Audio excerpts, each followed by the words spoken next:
બાળમિત્રો, આજે આપણી શાળાના વિદ્યાર્થીઓ રશ્મિ અને જયેશને જોવા આપણે હોસ્પિટલમાં આવ્યા છીએ, જ્યાં ડોક્ટર પાસે ખોરાક અને તંદુરસ્તી વિશે કંઈક ખાસ શીખવા મળશે.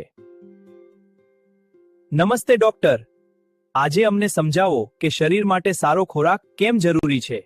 નમસ્તે લાલા, ખૂબ સારું. ચાલો બાળકોને સમજાવીએ. લાલા, આ છે રશ્મિ. તેની ઉંમર 5 વર્ષની છે. બળની પોષણયુક્ત સારો ખોરાક ખાતી નથી, એટલે તેનું શરીર અશક્ત છે.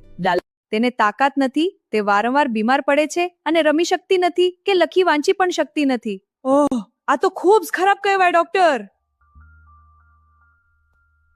અને લાલા, આ છે જયેશ. તેની ઉંમર 7 વર્ષની છે, પણ તેનું શરીર ખૂબ જાડું છે. આવું કેવી રીતે બને ડોક્ટર? અમને સમજાવો.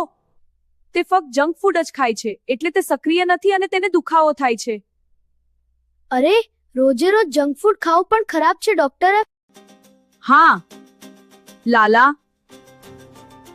જંક ફૂડ ખોરાક ખરાબ છે. તે પેટમાં પચતો નથી. બાળમિત્રો, એક તરફ રશ્મિનો ઓછો ખોરાક, બીજી તરફ જયેશનો ખોટો ખોરાક. બંનેથી શરીર ખરાબ થાય છે. લાલા, તો સાચો રસ્તો શું છે? સાચો અને સારો ખોરાક કયો છે?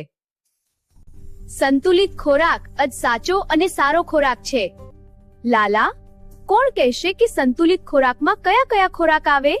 દાળ, રોટલી, ફળ, શાકભાજી. યાદ રાખો બાળમિત્રો, ઓછો ખોરાક પણ ખરાબ, વધુ જંક ફૂડ પણ ખરાબ છે. સાચો રસ્તો એટલે સંતુલિત આહાર.